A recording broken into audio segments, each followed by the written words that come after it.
Let's meet. As we know, former Wizards players have been on the rosters of 8 consecutive NBA championship teams. I mean, that is mind-boggling. Well, maybe for Wizards fans, it gives them some familiar faces to root for deep in the playoffs. But listen, at the end of the day, the goal is for their team to make noise and for them to be on one of their deep runs in a not-so-distant future. And a look at the starters for the Hornets. The guard spots filled in by Ball and Miller. Miles Bridges is out there with Mark Williams. And it's Green in at the 3, the small forward. Now, here's Ball. 5 to shoot. And he gets the bucket. Well, the great length and the great size of the backcourt, LaMelo Ball continues to improve as an interior scorer. A moment now to hear from our sideline reporter, Hall of Famer David Aldridge. David. Thanks very much. Brian Keefe shared a few moments with me. In talking to Coach, he discussed the hidden talents of LaMelo Ball. Coach said he's still a young player in this league, but we can't take that lightly. We've seen what he's done to soft defenses. We need to be physical. So we'll see if that defense tightens up for them. Guys? Thanks, David. And here's Kuzma. Following LaMelo Ball's 3. Kuzma finds Poole. Here's the screen. Miller grabs the miss. Well, we didn't see the same kind of control we're used to seeing from him. This guy is usually a tremendous finisher. Hey, Shams, no one is keyed on the league like you. Is there an under-the-radar trend that you're seeing around the NBA, or the next thing that you're anticipating may happen with the way the league will sway one way or the other? Talking to executives around the league, it's clear that length has been very important, but having players that do multiple things and are versatile, that is of the utmost importance right now. We saw what happened with the Celtics winning a championship this year. I think that certainly is going to have an impact on how teams are going to build moving forward. Like the Celtics, you want to have players, 3 to 5 players that are playing heavy minutes for you, that are doing everything out there on the floor, not just one particular move. Really, the right play defensively. If you can't block, force him to the line. It's his first trip to the line. And really, the line a season ago was just a battle for him. Just about a 72% free throw shooter. The first free throw is good. And Shams, nothing gets a workout like your phone. We're here, we're talking NBA, we're watching this game. We got this great group here courtside. You've got 2 phones working, and I'm sure there's a 3rd hidden in your bag. Can you estimate how many texts do you send and receive a day? Is there even a number we can put with that? Kevin, how many texts do you get a day related to NBA info? You're coming at me. You know the job is, it's hundreds of messages flooding my phone on a daily basis, and the screen time usually in busy seasons tends to be closer to 18 to 20 hours, but this is what we signed up for. This is what we love to inform the audience. Oh, and I know you love every second of it. Shooting 1. Free throw good. Sarr. One big thing you love about Alex Sarr, he's got that 7'4" wingspan, and as he gets older, he'll fill out that frame plus add to his game. Here's Salon. Back to Ball.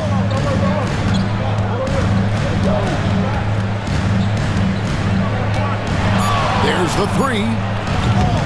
Rebound, Washington. Just enough coverage to bother that three-point attempt. Hey, Shams, for the past decade that you've been a major player in the NBA, it's been LeBron's league, it's been Curry's league. Who else is going to take over this league, you think, coming up around the corner? Given the NBA Finals we just had, have to throw in Jason Tatum, Jaylen Brown, and Luka Doncic into the fold as far as faces of the NBA. But Nikola Jokic is so good. He will be one of the guys for a while. Giannis Antetokounmpo, you have to mention him as well. But ultimately, you have to also keep an eye on Victor Wembanyama, the way that Victor Wembanyama could take over the league. And already, so early, was so special. Victor Wembanyama is someone to keep an eye on. Okay, they've just passed a note down to me, our gang here. What about Anthony Edwards at Minnesota? He's another one, right? Young American player who is really making an impact. Anthony Edwards, Devin Booker, you have to consider those two as well. And it's special, the crop of young players that we have coming up in this league. One of them is sure to emerge as this generation's, whether you want to call it Michael Jordan, Kobe Bryant, LeBron James, there will be a face out of this crop. And we cannot wait. Here's what Charlotte's going with right now. Nick Richards, he's checked in for Williams. Curry comes in for Green, and it's Micic in for Ball. Now, here's Poole. Nothing on the board. Pass to Carrington. Over Curry. And it's Carrington missing. Very dangerous to leave a guy like that open. Lucky break there for the D. Curry, good. Don't let that slight frame fool you. Seth Curry on the interior, he will finish shots. Here's Carrington, guarded by Curry. Pass to Poole. Launches a three, drills the three-pointer. And the lack of effort to fight over the screen there makes that an easy shot. You know, we see this all the time. You're basically, as a defender, hoping the man misses rather than putting in the work to get over screens. And the Hornets with possession here. Following the three-pointer by Washington. Here's Micic. There's a screen. Shoots over Poole. Again, the Hornets score.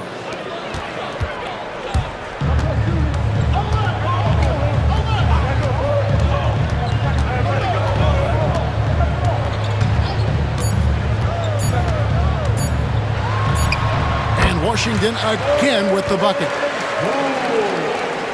And so, lots of scoring in that competitive first quarter. Hornets lead by 1.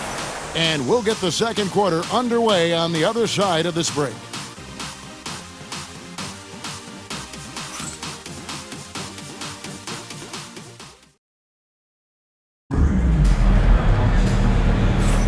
And this has been a fairly close game through the first quarter, and we'll see what happens here in the second. And a chance for just a second now to check out the scoring breakdown for the Hornets. I like how they've worked the ball inside, getting looks closer in there, and that really helps your offense. Yeah, and in addition, their ball movement has really unleashed their offense. Boy, they've been fun to watch. Hey, Shams, we know you've reported on so many big trades that did happen. Were there ever a few that were close to happening but may have fallen apart at the 11th hour? I always wait until things are 100% confirmed, but listen, there's always a trade or two that's viewed as done but just does not happen, whether it sours, whether something falls apart. There's always one deal or two that falls apart at the trade deadline or in the offseason. But I try to wait as best I can and make sure that when I report, it is confirmed. George is out there with Kyle Kuzma. Then it's Corey Kispert. Then there's Jonas Valanciunas. And it's Carrington in at the point guard position. That's the group on the floor right now for Washington. So it's the Wizards now, following the bucket by the Hornets. Kuzma outside. Out to the right wing. The rebound by Richards.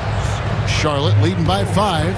And in last year's playoff, Shams, we did see a lot of players injured and unable to play. What are some of the solutions that may be being talked about that you hear about? People certainly ask if this is the result of the 65-game rule. Is it the more physical play? Is it the consequences of the regular season? The league is going to take a wait-and-see approach to determine if this is an issue they have to fix, but they do love the results of what this has brought as far as player availability moving forward. Yeah, they do seem sold on that 65 number, don't they? 100%. And at the end of the day, some of these injuries are flukish. There's a lot of, obviously, lower body injuries, and you can't measure that. I think the league is going to want to see more data over the next 5 to 10 years to really determine, does this rule impact the game and impact injuries? Up top, Valanciunas.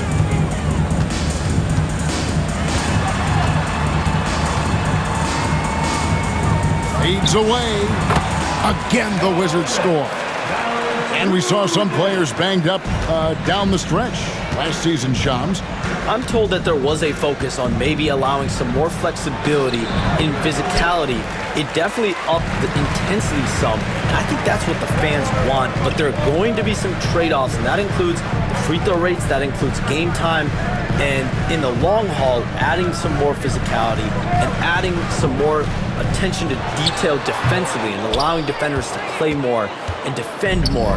That should be good for the game. Yeah, those were good trends, I would agree. Got that one up quick. Curry's got the lead up to 9 now for Charlotte. But you cannot let Seth Curry have room to shoot on the perimeter. You are asking for trouble. Both teams will make substitutions. And now let's take a look at the number of second chance points these teams have had over the last month. These guys never give up on a possession. In second, the Hornets. They have been aggressive underneath. I mean, they're playing with a physicality that you don't often see, and it's led to a lot of second chance points. Now, here's Poole. He's got 5. Now about 3 minutes gone in the second quarter of basketball. Green finds Miller.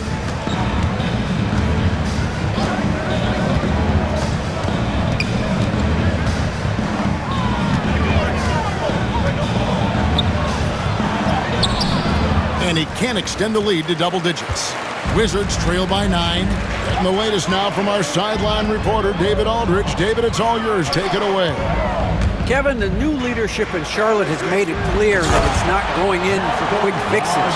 The goal is sustained success, building with youth and development. Call it roster flexibility or a blank slate. But with some promising young players and more health, there's nowhere to go but up. Kevin? Health is huge. That's the hope. Hey, David, thank you. Shams, I am so sorry our time has run out. It has been great having you here with us. We appreciate your time so much, and I hope we do it again soon. Thanks, Kevin. Anytime. You know, when I'm not on my phone, I'm here to talk to you and talk hoops with you anytime of the day. Oh, I love that. Thank you so much again. ADB, wasn't that terrific talking to Shams? He is as plugged into everything around the NBA as anyone you could hope to meet.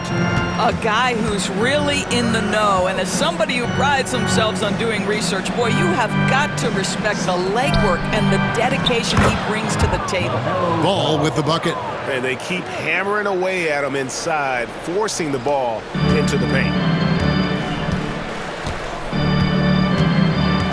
35 seconds left to play here in the second quarter. Sarr with it. Now guarded by Ball. Sarr, the pass to Poole. And he gets it to go, hitting off the back of the rim. Poole's got 7 points in the game. Well, Jordan Poole has shown himself capable from that mid-range.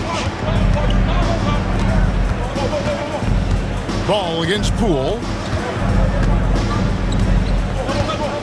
Ball feeling it out a bit. Takes it inside.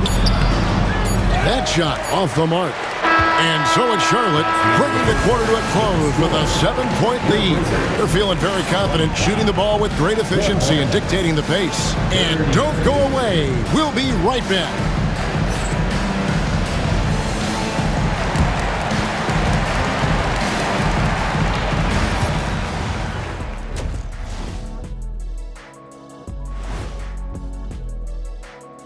Howdy, folks. You take a look at the Hornets. They hear the clock. Trying to coast through the season straight into the playoffs? Not how it works, fellas. And talking about our game now, a very solid first half for the Hornets. Their bench has impressed. You get a jolt of energy, all that offense. This is a well-rounded roster. Yeah, team chemistry, a big point of emphasis for this organization. Thanks for joining us. Now let's toss it to Kevin Harlan for the start of the second half.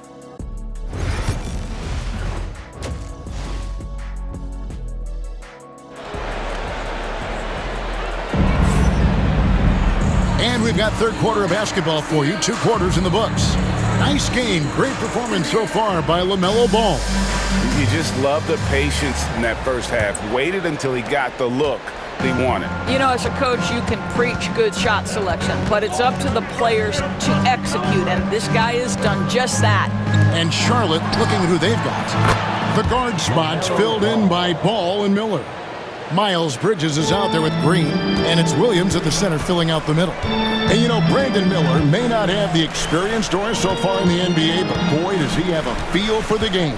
And Kevin, that to me is something you can't teach. The ability at a young age to read situations well. He can mix his pace, he can create his own space for his shot. The game has already seemed to slow down for this young guy. This is why you involve the big man Sar in pick and rolls. He understands how to take advantage. Back to Ball. And it's good. Assisting on the play was Williams. Ball's got the lead up to 10 now for the Hornets. Well, they're winning largely because of this guy's play. He has been sensational. And that'll be 2 free throws coming up. Officials on the call with the foul. Looking back at the 2019 draft, Jordan Poole was picked number 28, and Doris, he's already experienced the highs and lows of the NBA. Well, Kev, let's remember that was a stacked draft class, and I think what you've seen from Jordan Poole is this incredible ability to hunt shots, to be willing to be a focal point on the offensive end. Let's remember, he's won a championship in his career, and that's something you can never take away. Now, here is Miller. No scoring in this one. Outside Williams. Pass to Green. Shot clock at 6. Williams has a screen for Bridges. And it's off from three-point range. And so Poole will bring it up for Washington. 8-point game. Takes a 3. Bridges with the board. And even with good coverage defensively that time, he has confidence to drill the 3. Williams finds Bridges. Right side, Ball. They kick it out to Green. Williams, a screen on Kuzma. Here's Bridges. And, yep, finally drops after rolling around the rim. Bridges has got his 3rd basket of the night right there. And we've got a timeout call by Brian Keefe. He's ready to talk things through with the team. Now we get a chance to check out the standings out east. Already we are in December. As you take a look at Charlotte, they're down in the bottom of the conference. Their fans hope they can turn it around and show some improvement. And of course the Wizards, they find themselves in the dregs of the conference. Now here's Kuzma. He's been a factor in their offense on most nights with his scoring average at nearly 16 points a game. Williams with the block, and he recovers it. Logged in the pass to Sar. And another shot. Bridges with the board.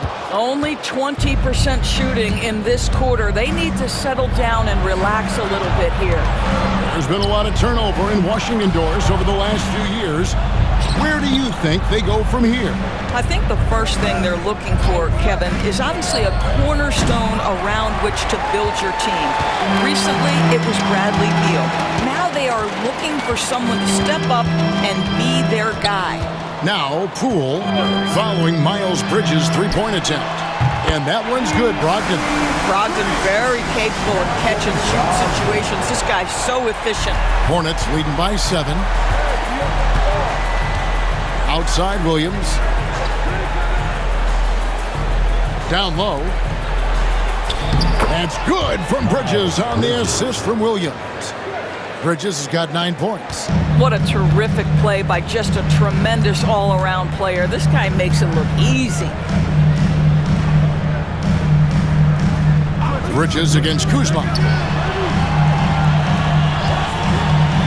Poole on the wing. He's got 9. And here's the fast break. Ball leading the way. Green, no luck. Wizards trail by 9.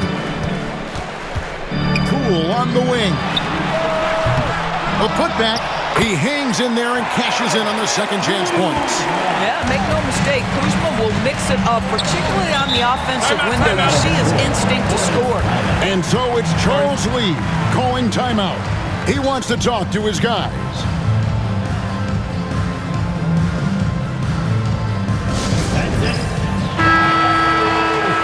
While we can now, let's check in on the top scoring rookies in the NBA. Brandon Miller is second. Well, coming in, you wondered how his talent would translate at this level in terms of scoring. And I've got to say, apparently, it's translating pretty well.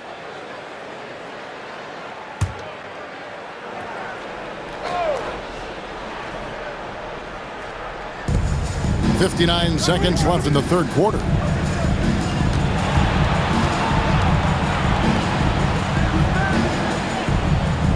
Outside Curry.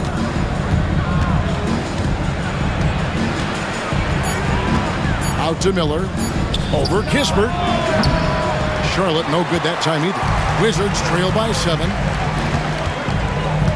To the inside. Valanciunas, good. Valanciunas has got his third basket of the night. With his strength, it isn't easy to upset Valanciunas with a little contact. You're going to have to get a lot more physical than that. Now, here is Miller. Still yet to score. Here's Richards. Goes straight through the defender for the dunk. Draws the foul. He'll go to the line. It's on Jonas Valanciunas. How about that one? Able to maintain control and finish the play. First trip to the free throw line for him tonight. And guys, you might remember that he was not at his best from the foul line in their last outing.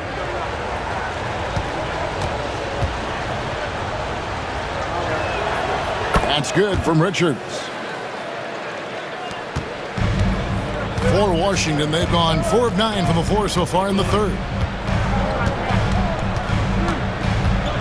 Here's Carrington. Taking a look at the scoring numbers, right now he averages about 9 points a game. 1 second left, and some nice defense there to end the quarter. And so it's the Charlotte Hornets in the driver's seat, up 8 points at the end of the quarter. Looking good at this point, but wanting more. We'll return shortly.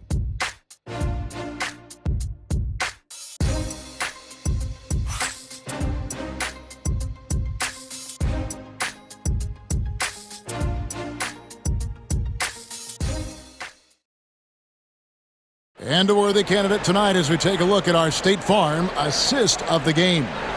And he sliced the D wide open with his feed. They had no chance to prevent that basket. Well, that's what a great pass will do, right? You love the unselfish play. And with 3 quarters behind us, let's see what this fourth period holds in store for us. They've got Jonas Valanciunas. George is out there with Bagley. Then there's Kispert. And it's Carrington in at the 1. That's the group on the floor right now for Washington. And it's the fearlessness of Bagley that earns him these calls. Plays with such ferocity. And breaking down some numbers here, the hustle stats for Charlotte. They've been active defensively, rotating well, and then also closing out on shots. It's resulted in a number of blocks. The other thing that jumps out about their performance tonight, the amount of steals really pressuring those ball handlers. And the game Bagley has reminds me a little bit of Chris Bosh, a sweet lefty who plays with force and passion. Now here's Curry. 3-pointer. Sinks the triple. Well, like it runs in the family, Seth Curry building a career on his aptitude from distance. And boy, oh boy, can he do some damage. Pass to Valanciunas. And here's George. Back to Valanciunas. A steal. Driving inside. Micic. 2 free throws coming up, and they call the shooting foul. You know, Greg, one thing you notice, we're just talking about this with the Hornets in recent years, a lot of changing lineups. And you expect that with the team, with where they're at. They're looking for any advantage game to game and trying to build that identity as a franchise. And the Hornets making a change here. Diabate's checked in. Pass to Valanciunas. And he takes it in for the layup off a very nice feed. This guy's been adept at finding ways to finish inside. Jonas Valanciunas doesn't miss many of these chances. Given an opportunity, he'll deliver. Now, man.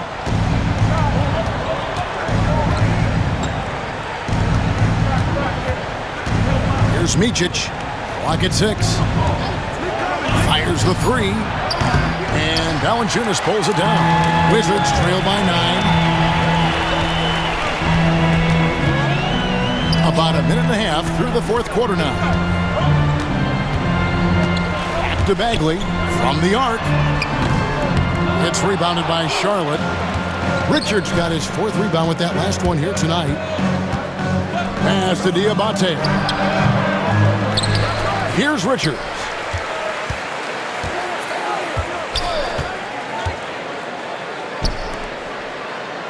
Here's Micic. Another shot. They get it again. Throws it down as the official calls the foul. It may be a three-point play. One on Kispert. And the second chance becomes a dunk. We could feel over here. GA, such a good, aggressive play in the paint. And the Wizards are going with a whole new group out there now. And Richards no good on that one. And we see, as in baseball doors, the introduction of the pitch timer to increase the pace of play. Do you think the NBA is taking notice of that? What I know, Kevin, unequivocally is the NBA is in a constant state of monitoring its product and how can it make it more fan-friendly. The only criticism to me that's redundant is the pace of reviews. And the league is trying to streamline that to the best of their ability. Mark Williams is checked in for Charlotte.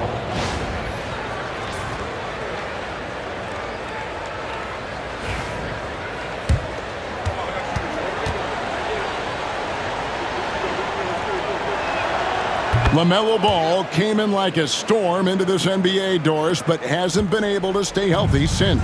It's so true, Kevin, and that's unfortunate because the skill is apparent every time he plays. He's a game changer with his size and his playmaking. The NBA is better off because of the flair and the style he brings when he is healthy. And it's Brian Keefe calling timeout here. He's clearly intent on wanting to lock in and make sure everyone's on the same page. Time now to turn to our sideline reporter, David Aldridge. David. Thanks, guys. Brian Keefe talked to his team during the break. Now, he tore into his guys. He said, your body language is awful right now. You don't even look like you want to play right now. Should I sub in for you? Where's the drive to win? Guys. Thank you, David. Hornets leading by 14. Green kicks to Miller. Pass the ball. The tray. And the Hornets miss again. And it's Kuzma with the ball for Washington. Sweet move. And he's fouled pretty hard on that shot, but he's got the chance to pick up the points at the line. That's on Mark Williams. You have to be aware, if you're a defender, where Kyle Kuzma is. This guy is a scorer by nature. ADV, one thing about Kyle Kuzma, at 6'9", he is a big wing. What I love about him, Kevin, is that he's such a strong shooter. He can bang in the post if you need him to. He always puts up solid rebounding numbers. And I think the final piece we've seen him developing is his ability to distribute the basketball. And we know Kuzma's always been a terrific scorer. But, Greg, he's developed as a passer over time. And, Kevin, early in his career, Kuzma wasn't called on to be a leader. But he's grown into that role, and he puts effort into orchestrating for his teammates. He hits one and misses one, each at the line. We know, Doris, at one point the Wizards had one of the most unique pairings in NBA history. Think back to 1987, 1988, the year you're talking about, when the 5'3" Muggsy Bogues was a teammate of Manute Bol, who stood 7'7" tall. At the time, they were the tallest and shortest players in NBA history, with 28 inches between them. Incredible. Now here's Green, following the miss by Miles Bridges. Pass the ball. And Ball gets double teamed. And we're going to have a jump ball. It's tied up there. That's a jump ball.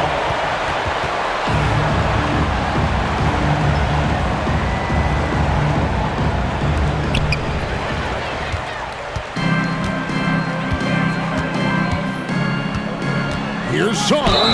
Cross contact on the shot, and now a three-point play chance as he'll head to the line. Yeah, that's just too much Alex R there. All at about 7 feet, he is a lot to handle.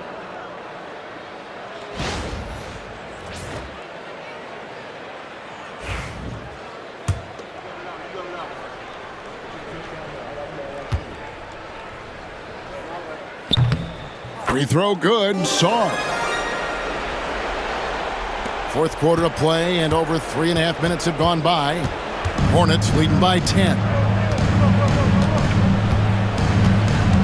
Miller with the ball. Pass the ball. Now here's Williams.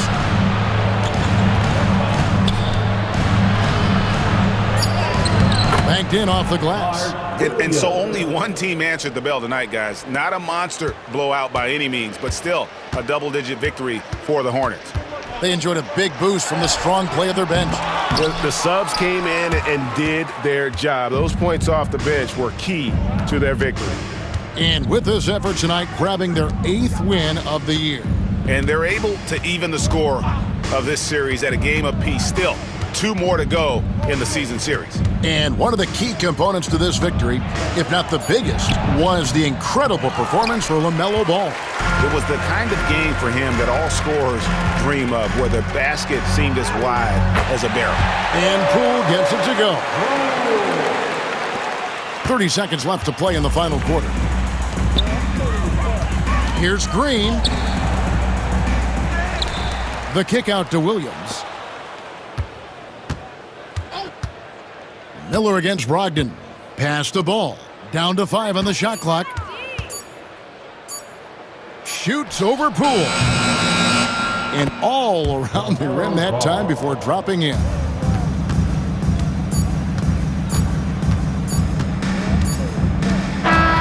So no problem for Charlotte as they get the win. A solid win on the road for them. This building was dead silent by the time, GA, this one wound down. And that's what you want to do. Take the crowd out of it by crunch time. Don't give them any chance to lift their team up at the finish. Thank you for joining us. That'll do it for now.